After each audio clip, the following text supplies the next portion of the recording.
படிக்கிற பசங்களுக்கு வருஷத்துக்கு ஒரு முறை எக்ஸாம், கல்யாணம் ஆன ஆம்பளைங்களுக்கு டெய்லி எக்ஸாம். இல்லை என்ன விசேஷம்னா சிலபஸும் கிடையாது, சாய்ஸும் கிடையாது. சந்திராயன் 3 சார் இறங்குது. இஸ்ரோவில் எவ்வளோ விஞ்ஞானிகள் எவ்வளோ டென்ஷனாக இருந்தாலும் நம்மளும் அதே டென்ஷனில் தான் இருந்தோம். இல்லை ஜெயிக்கணும் நாடுன்னு.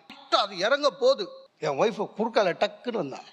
எங்க ஒரு புடவை புதுசாக வந்துக்குதுங்கண்ணா. கட்டினா அரவருக்கு ஒரு வாட்டி அதுவே கலர் மாறுதாங்க.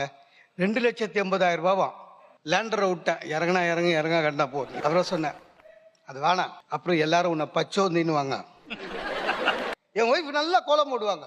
அதுவும் சோதனை தான். மார்கழி வந்தானாலே எனக்கு பிபி ஏறும். நம்ம முகூர்த்தத்தில் 4 மணிக்கு போய் கோலம் போடுவா. நம்மளை எழுப்புவா போல. நல்ல தூக்கம் மார்கழி மாதம். கொஞ்சம் வெளியில் வந்து ஃபோட்டோ எடுங்க, நான் ஃபேஸ்புக்கில் போடணுன்னு. தூக்க கழகத்தில் போய் எடுத்து பார்த்தேன். 2 நாள் தினத்தந்தி பேப்பர் எடுத்து கொடுத்தேன்.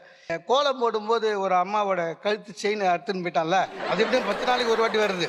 அதை எடுத்து போய் காமிச்சேன் முடிஞ்சுது அண்ணியோட.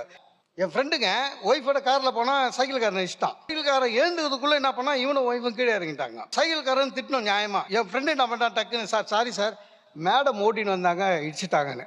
அவன் இருட்டு பரவாயில்லண்ணா. அந்த ப்ரெசன்ஸ் ஆஃப் மைண்டுன்றது பெண்களை விட ஆண்களுக்கு அதிகம். எப்பொழுதெல்லாம் சோதனை வந்தாலும் அதனை சாதனையாக்கி பெரிய லெவலில் போய் நிற்பான். இதுதான் பெண்களுக்கும் ஆண்களுக்கும் உள்ள வித்தியாசம். நன்றி, வணக்கம்.